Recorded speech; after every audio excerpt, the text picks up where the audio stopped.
Olá, ouvintes do Lesbos Podcast. Seu entretenimento sáfico para os momentos de tédio. Eu sou Diana. E eu sou Bia. E hoje a gente está aqui com mais uma convidada especial. Beni Velô. É bom a gente lembrar também que o Lesbos Podcast, ele tem uma transcrição que vai ser feita dos episódios, desse e dos próximos também. E a gente vai divulgar a transcrição através do podcast lesbos.wordpress.com para as pessoas que possuem deficiência auditiva conseguirem acessar os conteúdos dos episódios.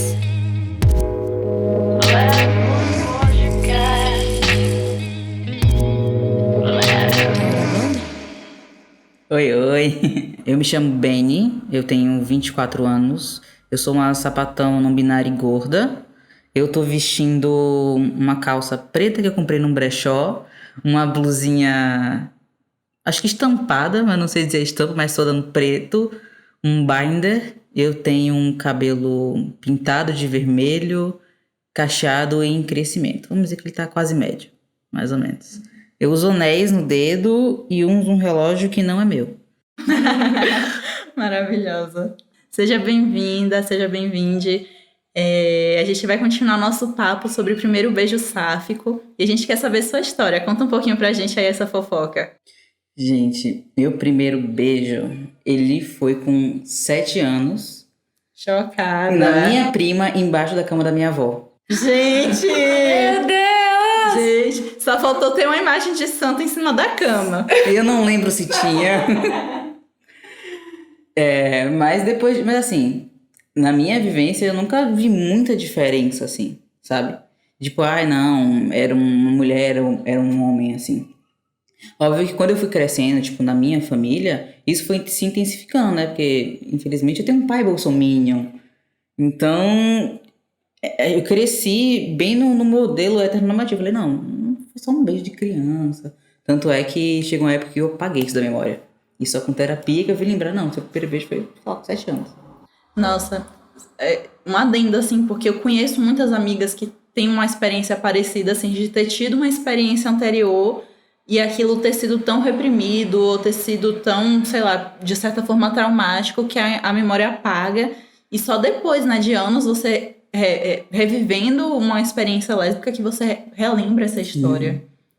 Mas, tipo, depois disso você continuou se relacionando com outras mulheres? Como é que foi isso na sua vida? Nossa, não. Eu comecei a me relacionar com homens, mas era aquilo, tipo, eu estudei no ensino fundamental em um colégio particular de bairro, e aí era as amigas, sei lá, tinha card de Justin Bieber e assim, e falava dos meninos. Eu nunca me interessei de fato, mas é o que tem pra vida, sabe? Não tem experiência do que... Não tem filme, não tem série que mostre, sabe? E aí eu lembro que eu beijei um menino com 14 e eu falei, nossa, tem um peixe morto na minha boca, assim, sabe? Nada. Não senti absolutamente nada. E eu só vim beijar meninas quando eu tava já no ensino médio. Primeiro ano do ensino médio. E aí, como foi esse primeiro beijo no ensino médio? Gente, foi numa brincadeira de verdade e consequência na Cruz Caída. Nossa! E não era nem a menina que eu fui conhecer, porque me tiraram do armário no ensino médio, porque minha prima tinha um amigo assumidamente gay e ele se aproximou de mim. E eu nunca vi essa diferença, assim, né? E aí ele fazia um cursinho ali no comércio e tinha uma amiga dele que viu uma foto minha e falou, quero conhecer. E na minha cabeça eu falei, tá, vou, sabe? Só que no jogo do Verdade e Consequência, eu fiquei com a amiga dela, porque a garrafa não caiu pra ela. E depois me apaixonei pela amiga dela. Foi o que o universo quis. O universo colaborou para eu beijar a amiga dela. Aconteceu, não foi planejado. Sim. Mas eu lembro que eu me senti nas nuvens, assim, sabe? Tipo, eu tava no busão, voltando pra casa. Eu falei, gente, que sensação é essa, assim, sabe? E aí depois veio toda aquela carga de culpa, tipo... Começou com, meu Deus, eu beijei uma garota. Depois, meu Deus, eu beijei uma garota. Assim, sabe? Veio um sentimento muito de culpa, assim. Tanto que eu acho que eu só vi beijar uma garota de novo 1 ano depois, 1 ano e meio depois. Nossa, isso foi uma coisa que eu contei. Quem não assistiu, quem não ouviu o episódio piloto, volta lá pra ouvir, porque essa questão da culpa, ela é real. ao mesmo tempo que você tem uma coisa de você estar desfrutando daquela liberdade, a gente vive numa sociedade que ela é tão moralista, num sentido cristão, da coisa que você realmente desenvolve uma culpa a partir disso, né? Tipo, você tá experimentando aquela coisa e ao mesmo tempo você tem medo do que isso vai causar, né? Então, o sentimento da culpa, ela vem total. Fora, tipo, se a gente contar também no contexto da família que a gente às vezes é criado, né? Total. Então, eu criei numa família que veio do interior e só por agora que melhorou, assim, sabe?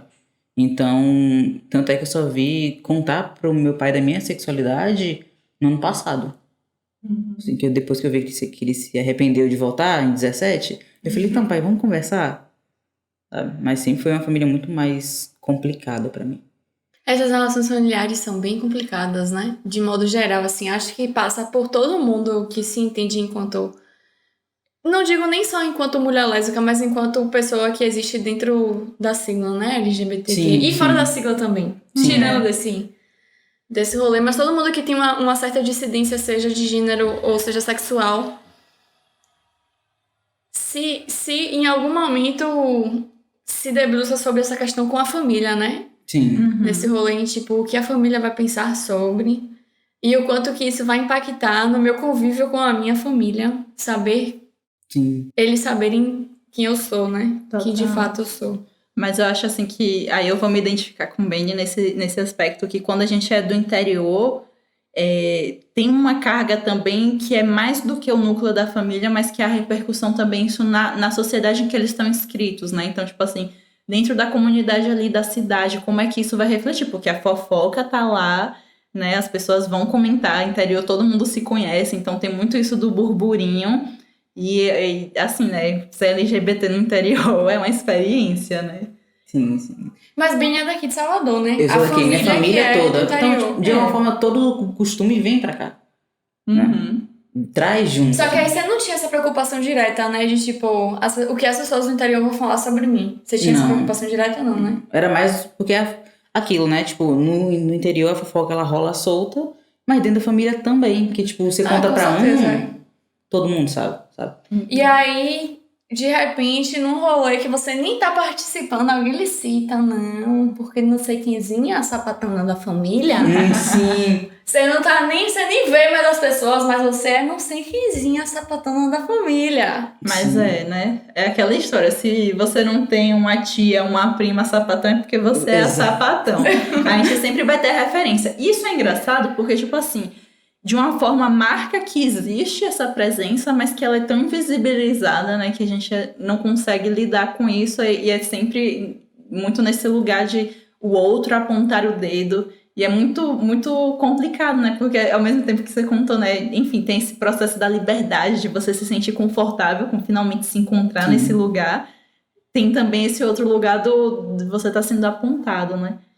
E eu queria te perguntar também sobre essa questão de uma não identificação com a binaridade de gênero, Sim, né? sim. Que eu acho que isso é muito importante. Enfim, a gente...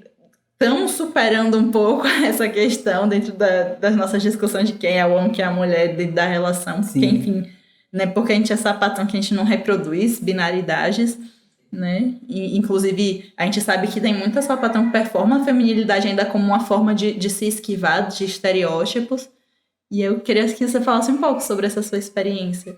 Esse rolê, assim, da identidade veio bem antes. Assim, eu já tinha beijado meninas, mas eu me identifiquei enquanto pessoa não binária muito antes de eu me identificar enquanto sapatão, né?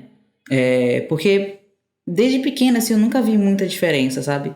Tipo, seja a moda ditando, seja o porquê o meu irmão podia brincar de bola na rua e eu não podia, sabe? Porque o meu irmão, ele tinha muito mais liberdade e eu tinha que ficar em casa, sabe?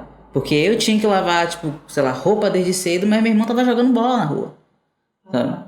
Então, tanto é que esse rolê, assim, de me identificar enquanto um não binário foi um peso pra mim, porque eu sabia, sempre soube que eu era sapatão, mas na minha cabeça não era possível eu ser as duas coisas, sabe? Porque nos é ensinado, né, que, não, porque sapatão é uma mulher, sabe?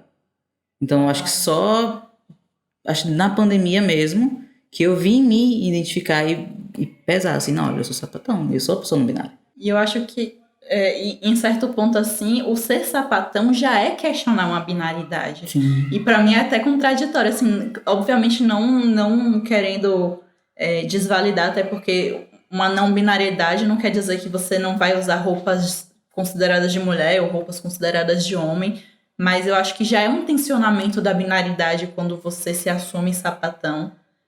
E isso que você falou é real, assim, né? Eu acho que a gente vai questionando coisas primárias, que é sobre o que é o ser mulher, pra gente chegar nesse ponto depois de entender que, ok, então, já que eu já desconstruí isso aqui, vamos lá pensar mais além, sair dessa caixinha, né? Eu acho que o diferencial de quando a gente consegue pensar, né, que foi o que a gente estava falando no episódio anterior, pensar o ser sapatão, ser uma mulher lésbica enquanto um lugar político, é muito diferente de você pensar só em um lugar sexual, porque o sexual, da forma como a gente tem colocado, também é muito dentro dessa binaridade de corpos, né? Sempre você se relacionando com o outro, e aí vem também agora os discursos não monogâmicos, né, para também quebrar essa ideia de binaridade também entre as relações, que eu acho interessante, né? A gente tem muita coisa. É bom também a gente perceber o quanto, durante muito tempo, e até hoje, assim, para grande parte da sociedade, o sexo e o gênero são coisas que estão extremamente atreladas. Uhum. Se você é mulher, então existem essas opções. Se você é homem, então existem essas opções, né?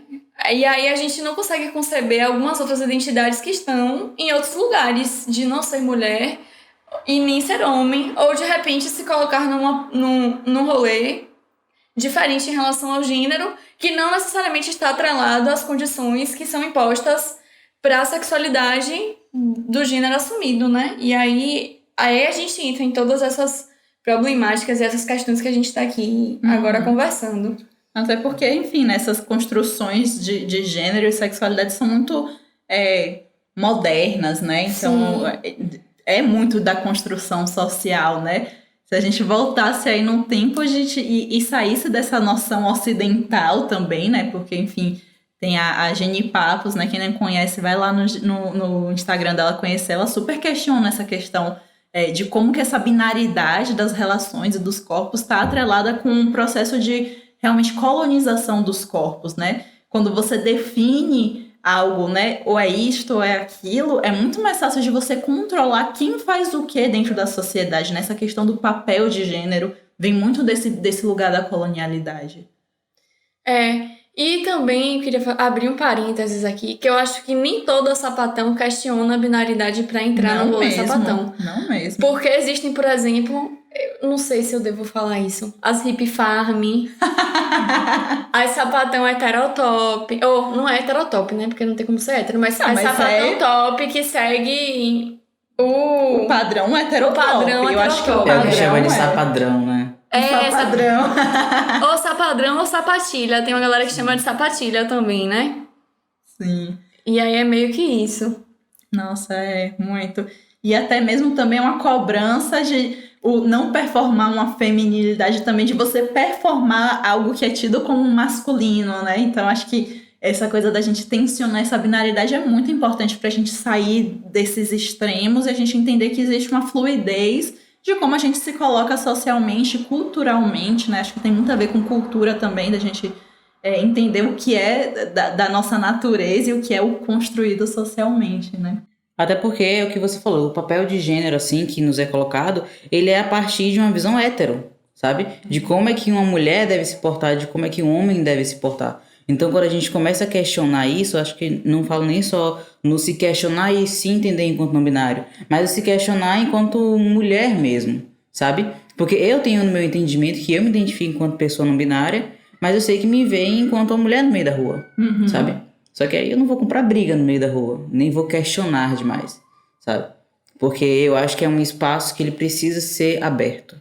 Né? Eu acho que é muito importante, assim, né? Porque a gente cumpra muito a noção da binaridade como se fosse uma coisa dada, né? A lógica da biologia também, ela é nos apresentada de uma forma muito como se fosse dada aquilo, né? Se você nasce com a vagina, você é mulher. Se você nasce com um pênis, você é homem. E se você é mulher, você se relaciona com homens. É. E se você é homem, você se relaciona com mulheres. Aquela questão de apregoar, né? Sexo, de juntar ali no mesmo pacote sexo e sexualidade. Total. Mas eu ia comentar... Gênero e sexualidade. Eu ia comentar que eu, como boa geminiana que transito por vários espaços, recentemente eu estava assistindo um vídeo daquele Átila Marino, que eu achei fenomenal. Ele explica, tipo, o problema das mulheres dentro do esporte. E a questão justamente é que quando você vai investigar o gênero para comprovar quem tem que ficar em qual categoria, se descobre que o corpo, ele não é tão binário como a gente coloca, né? E aí você vai descobrir que existem mulheres que têm um cromossomo XY e como é que você vai comprovar que ela é mulher, já que biologicamente a mulher é XX, né? Então é muito louco como até o que a gente traz como comprovação, e eu não tô aqui querendo de forma alguma dizer para você ser contra a ciência, se vacine e acredite na ciência, mas a gente também não pode esquecer que as ferramentas, a ciência é uma ferramenta que ela também é utilizada por quem está no poder, né? Então, esse ditame, né? Assim como a igreja criou essa narrativa binária dos corpos e punitiva, né? Dos desejos, para conseguir colonizar corpos, né, junto com essa expansão ibérica, a gente também tem a ciência hoje reforçando isso, né?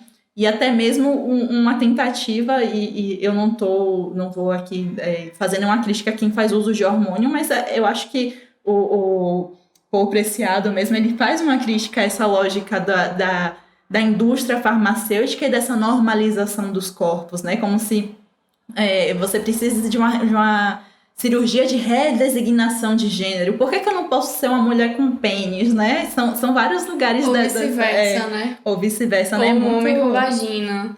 Total. E são essas normatividades dos corpos que não condizem com a nossa subjetividade, né? E é até um pensamento que me atravessa muito, assim, né? Porque eu, enquanto sapatão não binária, eu tenho esse receio de chegar em outra mina, outra sapatão, e me apresentar enquanto não binário. Por conta eu não sei o recorte que ela tem, né? Então eu não sei como é que isso vai bater nela. Porque eu tenho medo por mim primeiro, né? Então o pensamento que tem muito me atravessado, quando a gente fala de corpo, é eu ser uma sapatão que quer tirar o peito. Mas isso não tem a ver... De uma forma também tem, só com a minha identidade, mas porque eu lembro de, 10 anos pesquisar isso, sabe, sem ter nenhuma noção de gênero, sabe? É como se existisse sei lá, você tem que esculpir e dizer que a mulher é desse jeito, sabe? A mulher tem peito, a mulher tem isso, tem aquilo, sabe? Sendo que acho que tem várias lésbicas, inclusive, que tiram porque não se sente confortável, sabe? Porque não é um peito que faz de você mulher. Né? Tirando também que você não vai ser menos, assim. Porque também, né, a gente dentro dessa indústria, que também tem essa parte da ciência da indústria, né? A gente também não questiona certos processos cirúrgicos de adequação de corpo, né? Ninguém vai questionar uma bichectomia, um implante de silicone, mas quando é uma pessoa que está nesse lugar de não se identificar com aquele corpo, aquilo é errado, né? Sendo que outros processos são permitidos porque são lucrativos. E uma outra coisa também interessante de avaliar é que existem muitos cursos de medicina que não tem nenhuma disciplina, nem obrigatória nem optativa sobre estudo de gênero. Total. E sexualidade. E isso está completamente atravessado na vivência enquanto médico. Eu não sei como é em universidades federais, mas eu conheço pessoas que fizeram medicina em universidades privadas. E quando eu fui perguntar sobre isso, não existe. Não é à toa, por exemplo, que quando a gente vai em ginecologista, pessoas com vaginas, só existem estudos voltados para as mulheres que são heterocentradas. E aí você fala, não, meu problema não tem a ver com pinto, porque eu não me relaciono com pintos. Mas a médica só sabe lhe dizer que aquele problema está relacionado à sexualidade com pinto. Nossa, total, assim, as minhas primeiras experiências ginecológicas foram muito traumáticas, assim, né? Porque primeiro você já é perguntada se você teve uma relação de penetração, e também a penetração só é considerada se for um pinto. E aí depois também, quando você fala que você não se relaciona com homem, a abordagem que é dada é como se você fosse uma virgem. Então você não precisa fazer os exames, você não precisa isso, você não precisa se preocupar com aquilo. E aí eu já passo para outra experiência, né? Porque aí anos e anos procurando ginecologistas que sejam, né, LGBTQIAP+, friendly. Você também tem aquela coisa de... É quase um lugar, assim, intocado. Eu já tive experiências, tipo... eu fui numa ginecologista que ela é muito amiga das sapatonas. Ela tinha uma bandeirinha lá no escritório dela, mas que foi extremamente gordofóbica comigo. E aí você vai passando por várias intersecções do negócio. Ou então você tá ali com uma médica que teoricamente tá ali mais aberta para a experiência sexual, mas é muito um lugar também assim do... então tá, já que eu tenho que perguntar, vamos perguntar. Não é realmente, tipo, interessado em saber o que é daquilo ali que a gente precisa de atendimento, né? É muito louco. E aí, a leitura que fazem inicialmente quando você chega no consultório, eu pelo menos tenho essa sensação. Se alguém teve uma sensação diferente, massa, compartilha com a gente, a ginecologista. Se for de Salvador, a gente vai amar. Mas a sensação que eu tenho é que quando você chega num consultório de ginecologia, é porque você é mulher. E se você é mulher, você se relaciona com homens. Uhum. E aí a gente volta para aquela questão que a gente falou aqui ainda há pouco, né? O quanto o gênero e o sexo, eles estão apregoados. Não existe essa leitura de que é uma pessoa com vagina. Não. Você está no ginecologista, então você é uma mulher. Uhum. E aí logo você tem que fazer os exames que são tidos para você verificar se você está apta a reproduzir. Sim. Isso é absurdo. Já pergunta se você vai fazer o preventivo tal, se você vai fazer tal exame de hormônio para saber como é que você tá, o seu útero XYZ.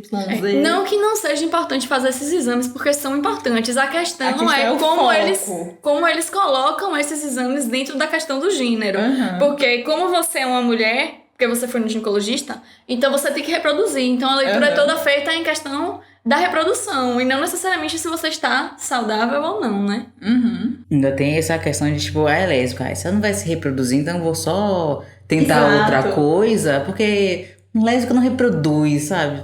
Todo esse pensamento que parece que é uma grande faca de afeto, assim, sabe? Você é dessa forma, é lésbica, então isso não vai. Se é gorda, então isso aqui não vai, sabe? Parece que não tá interessado na saúde, gente. E aí a gente entra no que Diana falou, quando você fala que não tem penetração, porque essa penetração só é considerada se for penetração com falo. Uhum. Então você não precisa fazer determinados exames, porque você é lésbica, então você não precisa se preocupar em reproduzir. Nossa, e eu já passei também por situações assim, tipo, da ginecologista perguntar algumas coisas, tipo assim, sei lá, tipo, tomar como verdades, naquele período eu não vivia tal tipo de situação e hoje eu vivo, mas tipo assim, naquele período ali aquilo era desconsiderado, não sei o quê, e tipo, não há uma atualização da vida sexual. Eu acho que existe um interesse muito grande da vida sexual quando a pessoa é hétero, porque, meu Deus, tem um pinto, não sei o quê, mas quando você é uma sapatão é só o exame de rotina e ninguém nem quer saber aprofundadamente qual é a sua vivência sexual, sua experiência, o que é que você faz ali, né, 4 paredes, e é muito louco. E uma outra coisa também que acontece é que a gente acaba não tendo educação sexual, né? Total. Porque como nós somos pessoas com vaginas que se relacionam com pessoas com vaginas, não tem por que ter educação sexual, porque só existe educação sexual para as mulheres que se relacionam com os homens. Não, e até mesmo a prevenção, né? A sapatona, como é que a sapatona se previne de doenças sexualmente transmissíveis? Aí vão mandar a gente comprar aquele dental não sei o que lá, que é uma coisa específica de dentista. Gente, eu vou entrar numa loja específica de material de dentista para comprar algo para me proteger sexualmente. Qual a probabilidade, né? Qual o preço disso, o custo disso? Quem vai acessar esse tipo de coisa? Então, existem coisas que são realmente inacessíveis, que na prática a gente não vai usar. Vai falar assim, tem que fazer não sei o quê, mas na prática a gente não vai fazer. Então por que não existem estudos voltados para educação sexual de pessoas com vaginas que se relacionam com pessoas com vaginas? E aí a gente volta para fechar a história de que a ciência é muito falocêntrica, muito machista, mas nem por isso a gente precisa desacreditar totalmente dela, valeu isso. É importante neste momento do país acreditar na ciência, acreditem na ciência e se vacinem, pelo amor de Deus. Pelo amor de Deus. É melhor assim, né? Pra não dar silêncio da ciência, pelo amor de Deus. Essa parte da ciência da vacina é importante. O resto a gente questiona. Com certeza. E até mesmo a gente sabe, né, que a ciência é muito masculinizada, além de ser masculina por tudo, é um histórico muito masculinizante, né, de aquela coisa, né, quem é que você pensa quando você pensa em um cientista? É um homem branco, hétero, naquela posição quase de herói, assim, um deus que vai conceder a vida, né, àquela pessoa, assim, né. E até quando se pensa em mulher, é uma mulher branca, muitas vezes magra, do cabelo liso. Que usa óculos, porque cientista usa óculos. Aí é a mulher branca, alta, magra, de óculos. Nossa, total. Mas acho que é isso, né? Acho que é muito legal a gente questionar, justamente porque nem todo sapatão questiona esse lugar dessas binaridades e enfim, né? Não é porque você é sapatona que você tá questionando a cultura. E acho que é justamente esse o nosso objetivo aqui, né? A gente questionar coisas impostas, até porque a gente sabe que o padrão, quando vai ser reproduzido na mídia, o que é ser sapatona, a gente tem aquelas imagens específicas de determinados tipos de corpos, e apesar da gente aqui não estar se vendo, a gente está, né, querendo trazer e trazendo corpos diversos para a gente estar questionando essas experiências e contribuindo para a nossa escrita, a nossa história, né? Nós sapatonas somos tão já apagadas da história, e a gente precisa, então, criar essas fissuras nessa hegemonia patriarcal masculina pra gente falar, opa, a gente tá aqui e a gente não aceita mais que a nossa história seja contada de outra forma. A gente precisa ser nossas próprias vozes, né? E o quanto que é difícil também achar representação sapatão não binária, né?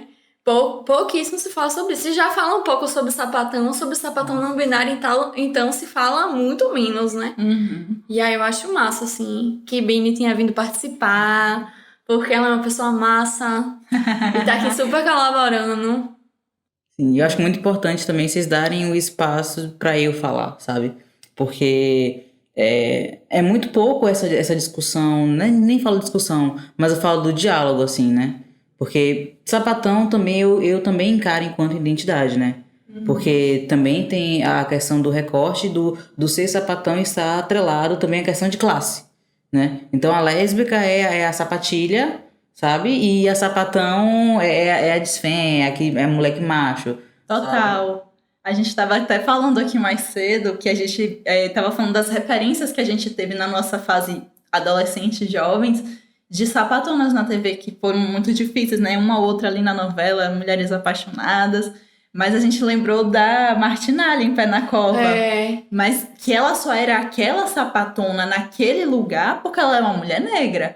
Porque com certeza se fosse, apesar de que... Porque ela fazia um par romântico com uma mulher que era branca, que era o lugar completamente feminino, né? Então você tinha ali uma mulher preta, sapatona, desfém e casada com uma mulher loura, branca, muito feminina, né? Então é muito importante que a gente esteja rompendo com isso e a gente pode sim se vestir como a gente quiser, experimentar a vivência que a gente quiser nesse grande espectro dos gêneros e é isso, né?